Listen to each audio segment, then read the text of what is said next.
Hi అండి, నమస్తే. Welcome to read with Yashu. నిన్నటి భాగంలో విష్ణు బ్రహ్మాది దేవతలు పార్వతి చేస్తున్న ఉగ్ర తపస్సు గురించి చెప్పి పార్వతి పాణిగ్రహణాన్ని చేయవలసిందిగా కోరారు. తర్వాతి భాగాన్ని కంటిన్యూ చేద్దాం.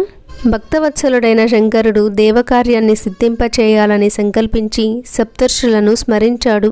వారు వచ్చి ఉచిత రీతిన స్తుతించి కర్తవ్యాన్ని చెప్పవలసిందని కోరగా శివుడు వారికి పార్వతీ వృత్తాంతాన్ని సమగ్రంగా చెప్పి ఆమె మనస్సు యొక్క దృఢత్వాన్ని పరీక్షించి విన్నవించవలసిందిగా ఆజ్ఞాపించాడు.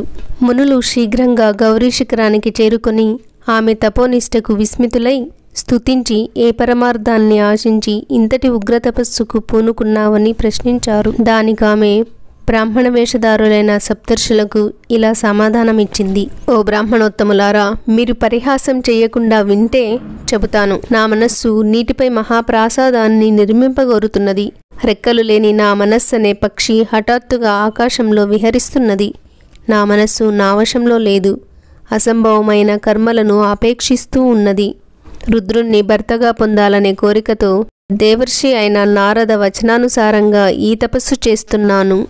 ఆమె మాటలకు బ్రాహ్మణులు నవ్వి ఆమె దృఢ సంకల్పాన్ని పరీక్షింపకోరి ఇలా మాయమాటలు పలికారు. ఓ హిమగిరి రాజనందిని, నారదుడు ధాంబికుడు. మాయమాటలు చెప్పి మోసం చేస్తాడు. దక్షిణి కుమారులకు మాయమాటలతో వైరాగ్యాన్ని బోధించి కొడుకులను తండ్రికి అక్కరకు రాకుండా చేశాడు. వారంతా భిక్షుకులయ్యారు. చిత్రకేతుడనే గంధర్వునికి ఉపదేశం చేసి వాడిల్లు గుల్ల చేశాడు. ప్రహ్లాదునకు హరిభక్తిని ఉపదేశించి తండ్రి కొడుకుల మధ్య చిచ్చురేపాడు. నారదుడు ప్రకాశమానమైన దేహం కలవాడే కానీ మనస్సు మాత్రం మలినం. వాడు ఎవరింట్లో అడుగు పెడితే ఆ ఇల్లు నేలమట్టం. వాడి గురించి మాకు బాగా తెలుసు. వాడు నమ్మదగ్గవాడు కానే కాదు. నువ్వు బుద్ధివంతురాలవు. నారదోపదేశంతో శివుని కొరకు కఠిన తపశ్చర్యకు ఉపక్రమించావు. శివుడు నిర్వికారుడు, మన్మథ శత్రువు, అమంగళ వేషధారి, దిగంబరుడు. అలాంటి వాణ్ణి పెళ్లి చేసుకొని నువ్వేం సుఖపడతావు? సతీదేవి ఏం సుఖపడింది? బాగా ఆలోచించుకో. నీకు తగిన వరుడు విష్ణువు ఒక్కడే. అందంలోనూ అలంకారంలోనూ వైభవంలోనూ ఆయనకు ఆయనే సాటి.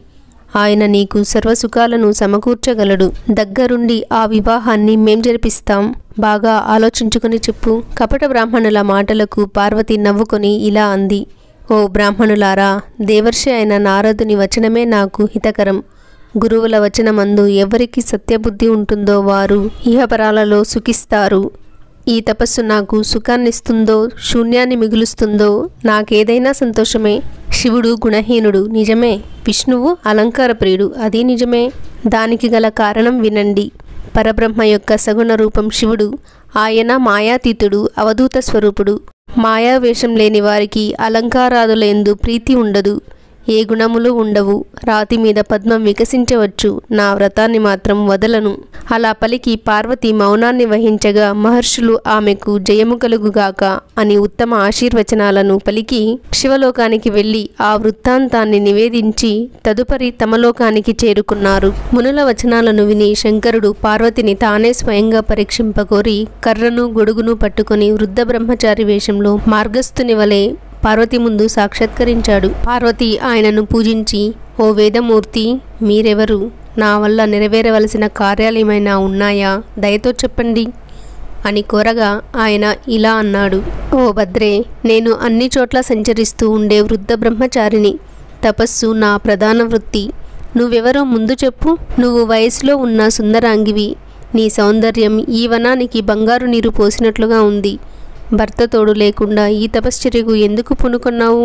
ఒకవేళ ఆ అభాగ్యుడు నిన్ను పరిత్యజించాడా? నువ్వు లక్ష్మివా, సరస్వతివా?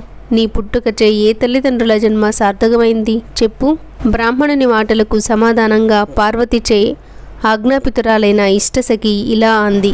ఓ బ్రాహ్మణోత్తమ, నా చెల్లి మేనకా గర్భాన జన్మించిన గిరిసార్వభౌముడైన హిమవంతుని ముద్దుల పట్టి పార్వతీ నామధేయ.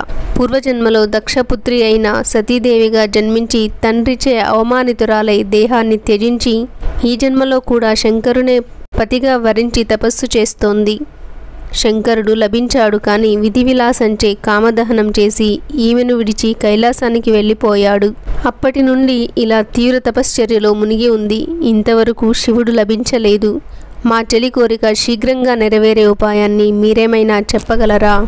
చెలి మాటలకు బ్రహ్మచారి నవ్వి, శ్మశానవాసి కపాలధారి అయిన శివుడెక్కడా?